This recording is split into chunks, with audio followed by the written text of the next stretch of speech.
안녕하세요. 저는 라우나제 코리아 유튜브 MC를 맡은 유미입니다. 자, 첫 번째로 여러분, 오늘 궁금증을 해결할 건요. 어떤 플랫폼으로 SNS를 시작해야 될까? 바로 요건데요. 아마 이 영상을 클릭해 주셨다면 마케팅에 대해서 많은 관심을 가진 분들일 것 같아요.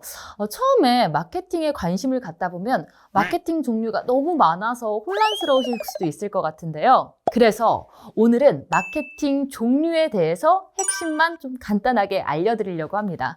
크게는 8가지 마케팅 종류가 있습니다. 근데 그 중에 이번 시간에는 4가지 마케팅 종류를 알려드리고 다음 시간에 또 이어서 같이 설명을 해드리도록 할게요. 첫 번째는 SNS 마케팅입니다. SNS는 인스타그램, 유튜브, 페이스북, 트위터 등과 같이 소셜 네트워크 서비스를 이야기하는데요.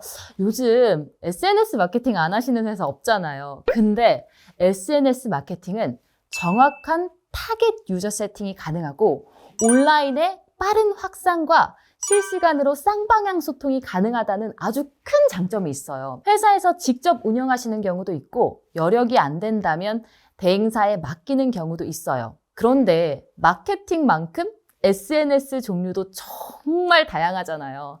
매체마다 주 사용자의 연령층도 다르기 때문에 회사 브랜드, 연령대에 맞는 채널을 선점하는 것이 가장 중요합니다. 아무래도 우리가 가장 먼저 해야 할 일은 회사의 제품을 실제로 이용하는 소비자가 어떤 SNS를 활발하게 이용하는지 파악하는 것이겠죠.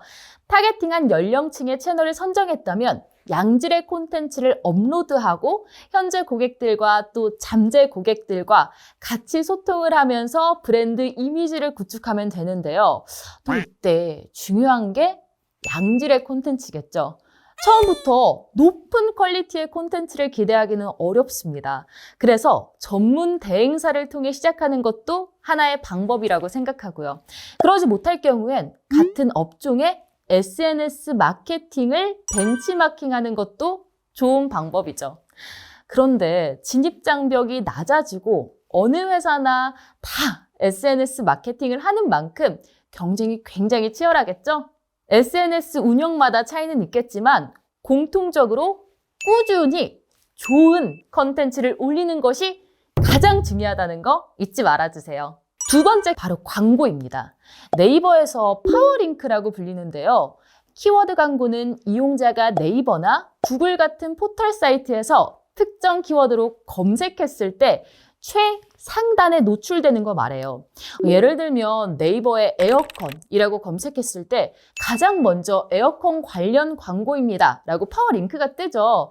일단 이 광고의 특징이자 가장 큰 장점은 이용자가 이미 해당 키워드에 관심을 가지고 있는 상태에서 검색을 했기 때문에 광고 노출이 효과가 상당히 좋다는 건데요. 구매하고자 하는 소비자들이 실제로 검색하고 들어오시는 거니까 잠재 고객을 실제 고객으로 전환시키기가 참 좋겠죠. 또한 하루에 몇 명이 광고를 클릭했고 실제로 광고를 통해서 홈페이지에 들어오는 소비자가 제품을 구매했는지까지 전부 다 알 수 있기 때문에 명확한 광고 성과까지 측정할 수 있습니다. 그런데 이 키워드 광고는 경쟁 입찰 방식을 취하고 있어요. 입찰에 따라 순위가 정해지기 때문에 많은 사람들이 찾는 키워드의 상위 노출, 가장 상단에 노출이 되려면 광고 예산이 생각보다 더 비싸질 수 있는 게 이 광고의 단점입니다. 그러니까 경쟁 입찰을 할 때는 더욱 신중해질 수밖에 없는데요. 무조건적으로 검색량이 높은 키워드를 선점할 게 아니라 우리 회사 제품을 구매할 목적이 있는 소비자분들의 니즈를 파악하고 주요 타겟 소비자들이 검색할 만한 키워드를 통해 상위에 노출시키는 게 중요합니다. 세 번째는 바로 블로그 마케팅입니다.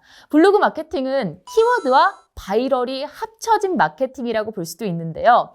블로그는 회사에서 직접 운영을 해보실 수도 있지만 업체에 맡기는 경우도 있어요. 회사에서 홈페이지가 없을 경우에도 블로그를 대신해서 많이 사용하기도 하시죠. 그런데 블로그 같은 경우에는 키워드 광고처럼 예산을 들인다고 상위에 노출시킬 수 있는 게 아니라 정말 꾸준히 양질의 콘텐츠를 올려서 블로그를 키워서 노출을 시켜줘요. 그래서 또 하나의 방법이 블로그 기자단이나 또 체험단 이렇게 있는데요. 우리 회사의 제품을 한번 사용해보고 블로그에 리뷰를 작성해달라는 마케팅입니다. 제품을 찾으려고 블로그에 리뷰를 보다 보면 포스팅 아래에 소정의 원고료 또는 상품을 제공받아 작성한 후기입니다 라고 적힌 걸 보실 수 있을 거예요. 모집 비용도 얼마 들지 않고 체험단을 하고 싶어 하시는 블로그 분들도 굉장히 많기 때문에 체험단을 구하시는 데는 어려움이 거의 없으시리라고 봅니다. 여기서 중요한 건 우리 회사 상품을 잘 소개해 줄 만한 개인 블로거 분들을 잘 찾는 거겠죠. 이제는 많은 사람들이 그냥 무작정 상품을 구매하기보다는 더 꼼꼼하게 다른 분들의 후기를 찾아보고 구매하기 때문에 블로그 리뷰가 중요해요. 여기서 주의해야 할 점은 개인 블로그인데 일반 광고 대행사처럼 글을 쓰면 안 되겠죠. 소비자들이 원하는 건 진정성 있는 블로그 후기니까요. 네 번째는 카페 마케팅입니다. 어떻게 보면 블로그 마케팅이랑 비슷하다고 생각하실 수도 있겠는데요. 카페 마케팅의 경우는 내가 직접 운영하는 방법이 있죠. 그런데 현실적으로 카페를 직접 운영하는 건 쉽지가 않으니까 이미 구축되어 있는 카페 내에 제품을 홍보해달라는 방법을 택해야 되는데요. 여기서 문제는 회사에 대한 홍보를 진행하는 거기 때문에 카페에서 싫어할 수도 있다는 점을 감안하셔야 돼요. 특히나 가장 활성화되어 있는 맘카페의 경우엔요. 카페 활동 규칙도 엄청 까다로운데요.